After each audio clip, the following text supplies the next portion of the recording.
अऊज़ु बिल्लाहि मिनश्शैतानिर्रजीम। बिस्मिल्लाहिर्रहमानिर्रहीम।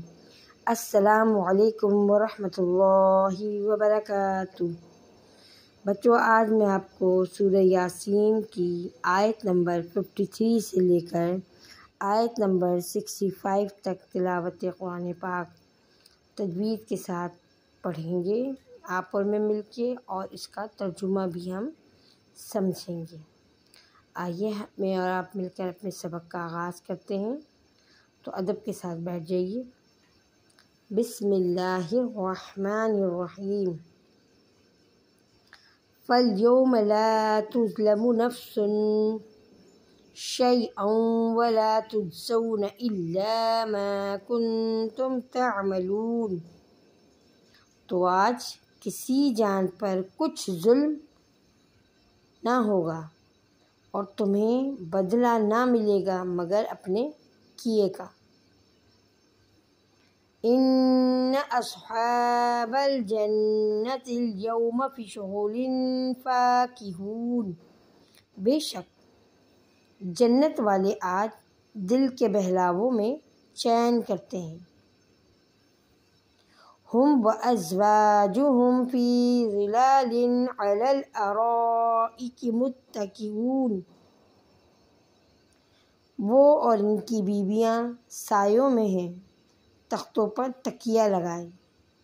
लहुम फ़ीहा फ़ाकिहतुन व लहुम मा यद्दऊन। इनके लिए इसमें मेवा है और इनके लिए है इसमें जो मांगे। सलामुन क़ौलुम मिर रब्बिर रहीम। इन पर सलाम होगा मेहरबान रब का फरमाया हुआ। वम्ताज़ुल यौमा अय्युहल मुजरिमून। और आज अलग फट जाओ ए मुजरिमों। अलम अहद इलैकुम या बनी आदम अल्ला तअबुदुश शैतान।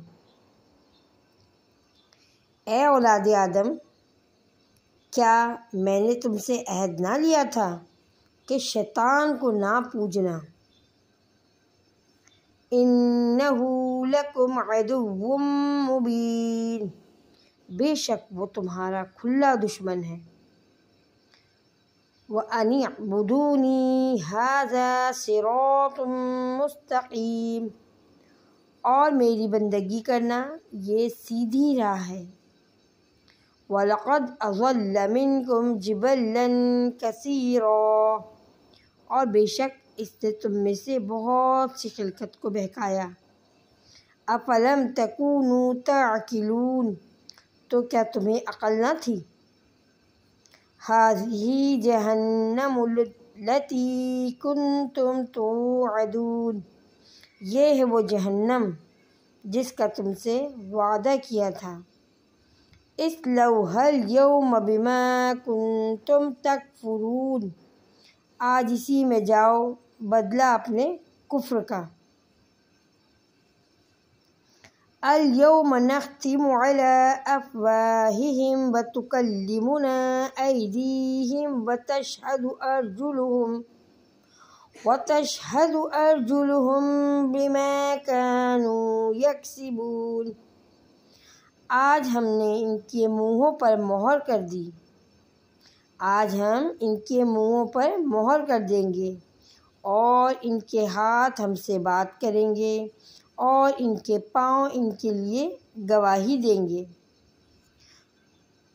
बच्चों, हमने आयत नंबर 53 से लेके आयत नंबर 65 तक सूरह यासीन पढ़ी और इसका तर्जुमा शरीफ देखा और इसको समझने की कोशिश करी कि ये क्या है। बच्चों, इसको कुरान को पढ़ें, इसको समझें, क्योंकि कुरान को समझ के पढ़ने से ही हमें इसकी समझ आएगी और पता चलेगा कि अल्लाह ताला कुरान करीम में हमसे क्या फरमा रहे हैं और क्या क्या अहकामात हमें नाज़िल किए गए और किन किन बातों की वईद की गई है, किन बातों के लिए हमें बताया गया है कि हमें ये काम करना है और ये काम नहीं करना। इसीलिए कुरान करीम को हमने किस तरह पढ़ना है, तर्जुमे के साथ समझ के पढ़ना है, ताकि इसके मायने मतलब हमें समझ आ सके। तो आप और मैं मिलके रोज़ाना इस तरह थोड़ा थोड़ा कुरान करीम तर्जुमे के साथ पढ़ेंगे, ताकि हमें इसके मायनों की भी समझ आए और हम इसको समझ के पढ़ें और हम इससे सीखें, समझें और अपनी ज़िंदगियों में इसका अमल लेकर आएँ। इंशाअल्लाह आज के लिए इतना ही। कल हम नए सबक के साथ फिर हाज़िर होंगे। कल तक के लिए इजाज़त दें। अल्लाह निगहबान।